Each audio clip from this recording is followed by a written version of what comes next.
Hey guys, it's JJ here with the Humane Society of Greater Dayton. And as you can see, we are not at the shelter. We took a little bit of a road trip today and we are at Luna Gifts and Botanicals today. If you love houseplants, but you're not sure which ones to do, you may not have the greenest of thumbs, we are here to help you today. We have some experts inside that are going to share with us all of the great plants that are perfect houseplants for beginners. But the biggest factor in all of this, they are safe for your pets. So come on in with me and let's meet Savannah and see which plants are the best plants for your house and your pets. Come on in.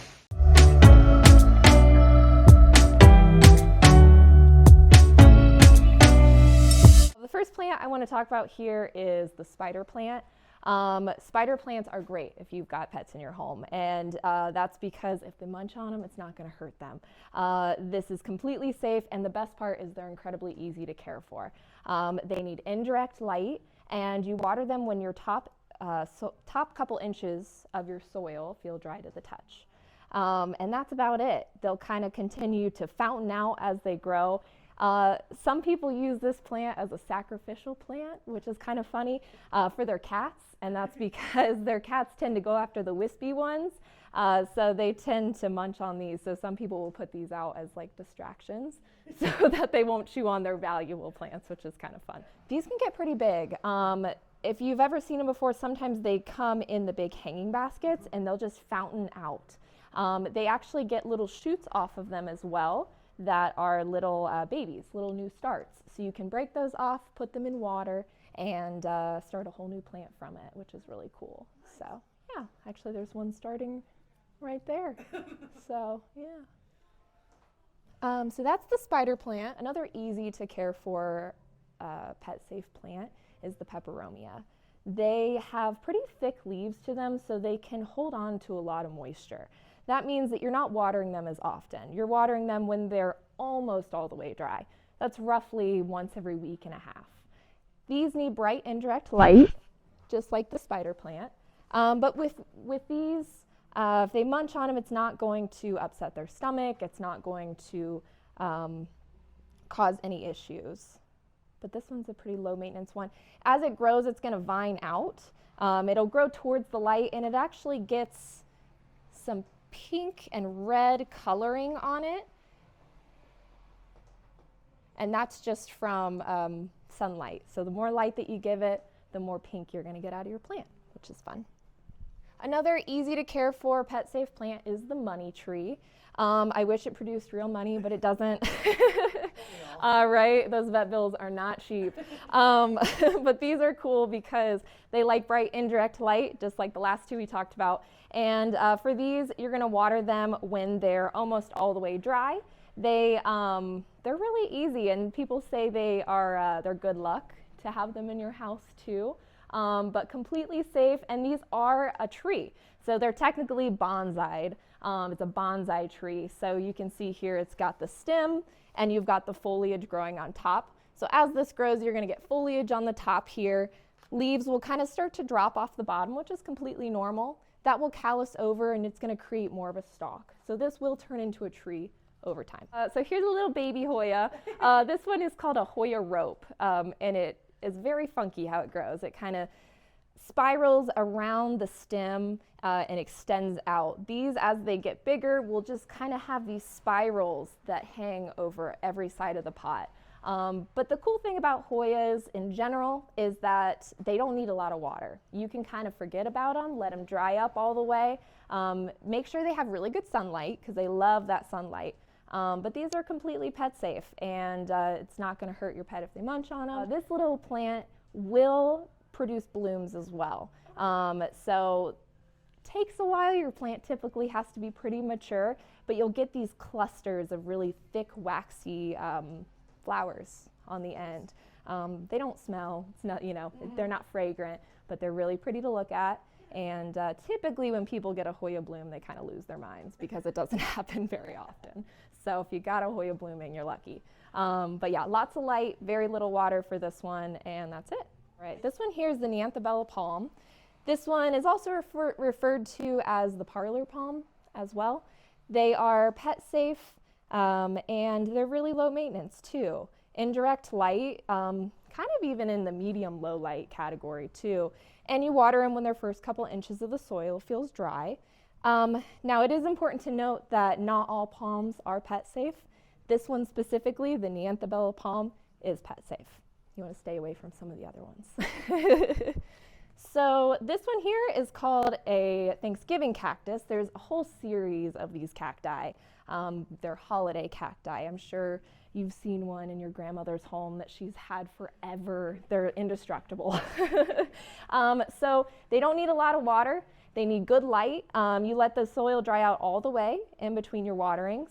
And as it grows, you're going to get little blooms on the top here. This one just has some little tiny ones starting. And they're going to be like a bright pink color, which will be fun. But these are cool, easy to propagate. They live forever, and pet safe too. If you feel like you've mastered these and you've got it down, that's easy, old news to you. I've got some challenging ones for you for sure. And I wouldn't say they're too challenging. They just require a little bit more care on your end. So some people call them high maintenance. It's, you know, however you want to refer to them, I guess. But this here is a Kangaroo Paw Fern. This one's funky because it gets little aerial roots that grow out the sides of the pots. Not all ferns do that, but this one specifically does. Most ferns are going to be pet safe, and they need bright indirect light, and they don't like to dry out. These guys are tropical plants, so they rely on moisture. They need moisture in their air, so higher humidity. These make great bathroom plants. These make great kitchen plants as well too, because the humidity is typically higher. So most ferns, I think the only fern that isn't pet safe is asparagus fern, if I remember correctly. Yeah, they can do medium to low light as well. They don't need a ton, but that moisture is the most important part for them. So, right. The next two are kind of related. One is called a maranta or a prayer plant. The other one is called a calathea. This one specifically is the calathea rattlesnake. But these are related. They're cousins. So their care is very similar. They get that really pretty variegation on them. They have really cool stripes, which is a double-edged sword because you typically you gravitate towards the the variegated ones, and they're a little harder to care for. Anyways, so for these do great in medium to low light. They don't need crazy amounts of light. And then just like the fern, they don't like to dry out. So keep that soil moist, water it whenever that top inch feels dry to the touch. And they also do really well in higher humidity environments as well. So these also make really good bathroom plants. This one here is going to vine out as it grows, whereas this one here is going to grow up and fountain out. So they grow a little bit differently, but they still both get that very cool variegation on them, and they have the same care. So, all right, and then the last two are also cousins. So this one here is called a lipstick plant, and this one here is called a goldfish plant. They require some pretty bright light. So these are going to do great hanging in your window, and it's also nice because your cat can't get to them. So that's nice. But for these, they need bright light, and then water them pretty consistently. These also don't like to dry out. They do great in more humid environments. So that's these here, and they'll vine as they grow. There's no blooms at the moment, but these are called lipstick plants because they get little blooms on them that are typically pink and purple, and they look like little tubes of lipstick. So that's where it gets its name from. Unfortunately, there's no blooms on this one.